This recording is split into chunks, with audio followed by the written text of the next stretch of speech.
Olá pessoal, meu nome é Fernando Vitti, eu sou professor de filosofia, mas também escritor de ficção. Nas redes sociais eu faço um trabalho de incentivo ao desenvolvimento do espírito crítico, mediante indicações de leitura, filmes, seriados e até história em quadrinhos. E hoje eu trago para vocês uma indicação de filme.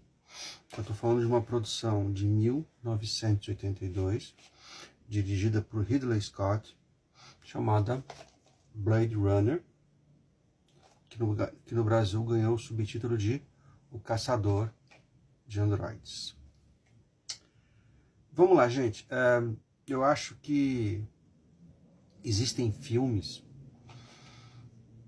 que marcam você, marcam a sua história, despertam em você questionamentos, incentivam você a pesquisar sobre o mesmo filme por conta desses questionamentos que foram despertados.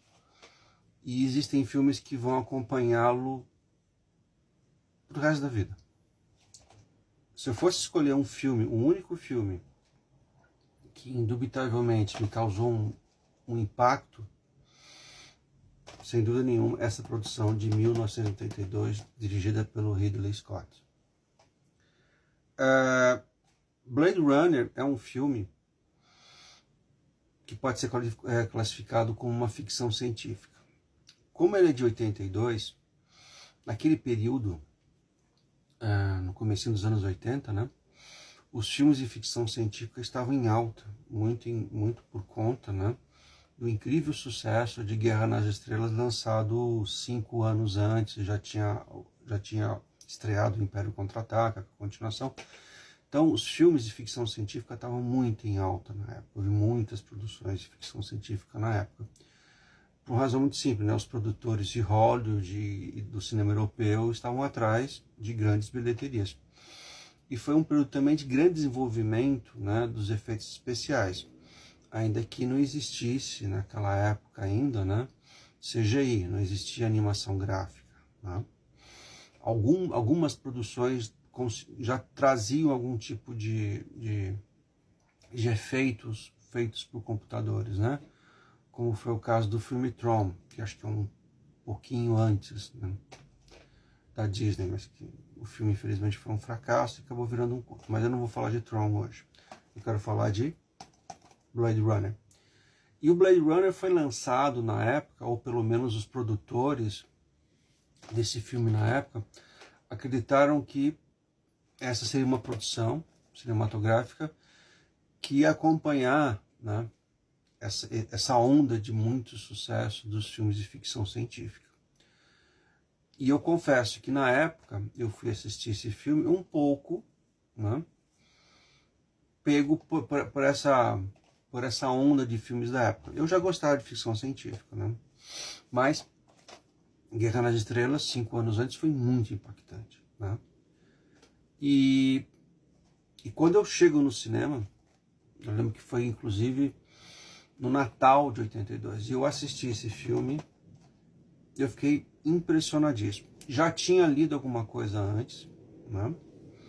Eu lembro de ler 1 ou 2 críticas em jornais, se referindo ao fato que era uma ficção científica que tinha uma forte influência da estética dos filmes noir.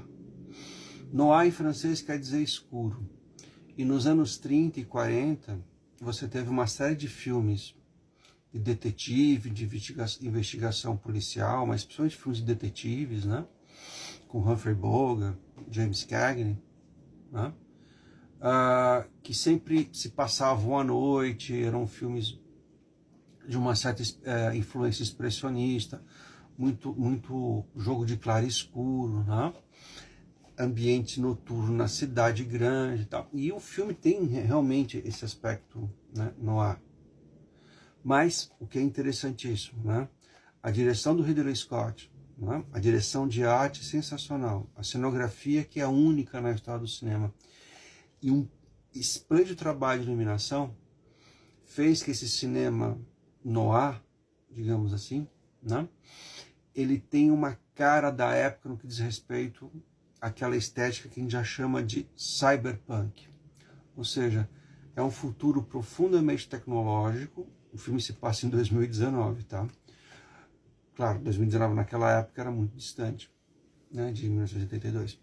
É o futuro cyberpunk, né? É um futuro altamente tecnológico, mas ao mesmo tempo sujo e decadente. O filme se passa em Los Angeles, uma cidade suja, imunda, superpovoada, né? Parece que as pessoas quase não têm espaço para se deslocar nas ruas, chove o tempo todo, que denota, né, um problema de decadência, né, ambiental, né? E você tem esse cenário para contar uma história que paradoxalmente é profundamente humana. Harrison Ford, grande astro da época, né, já era famoso pelo Han Solo, Guerra nas Estrelas, depois pelo Indiana Jones, né?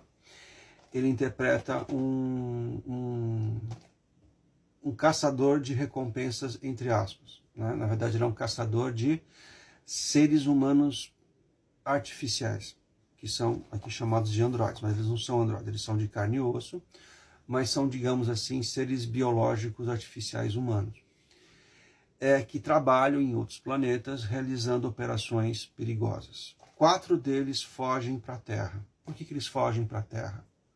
Esses humanos artificiais, 2 homens e 2 mulheres. Porque eles querem ganhar mais tempo de vida. Esses, entre aspas, clones humanos, né? Eles têm pouco tempo de vida. E eles vão ao encontro do engenheiro-chefe, o magnata milionário da empresa Tyrell, que constrói esses seres humanos artificiais. Os paralelos com o texto bíblico, digamos assim, são muito evidentes, né? Esses 4 androides, como são chamados no título do filme, de certa maneira, eles vão em busca do Pai, eles vão em busca de uma certa ideia de divindade, que seria, né, aqueles que os criou, e exige respostas do Criador. Ao longo do tempo, esse filme ganhou outras versões, porque o Ridley Scott não pôde montar o filme como ele queria na época, mas o que fica profundamente marcado na memória das pessoas que viram o filme na época foi essa combinação de um filme visualmente deslumbrante, uma música uma trilha sonora que é excepcional, e um filme de um travo, de uma profunda e intensa melancolia. Porque esses seres humanos artificiais, quando eles vão em busca do seu Criador,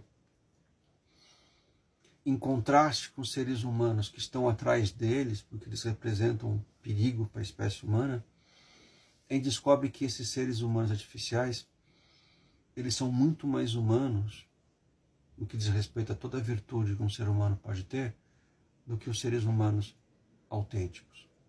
Por observar o que aconteceu com o planeta, o que aconteceu com a sociedade humana, no caos que virou Los Angeles, né? Na intensa solidão que marca a vida desses personagens humanos autênticos.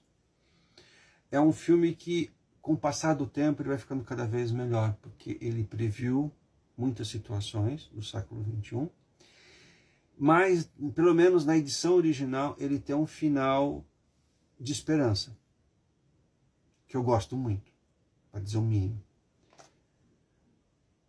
E por ser um filme definitivamente que marcou uma época, ele foi muito imitado, absurdamente imitado. Quem nunca assistiu Blade Runner vai encontrar facilmente filmes que têm referências com esse aqui, que se reportam a esse aqui. Então, gente, minha indicação de cinema, de filme, procure nos streamings da vida aí, Blade Runner, Caçador de Androides, com direção do Ridley Scott, de 1982. Eu só tenho 10 minutos, mas eu poderia ficar horas falando sobre esse filme. Espero ter atraído vocês para essa produção sensacional. Não é para criança. Obrigado, gente. Amanhã tem mais.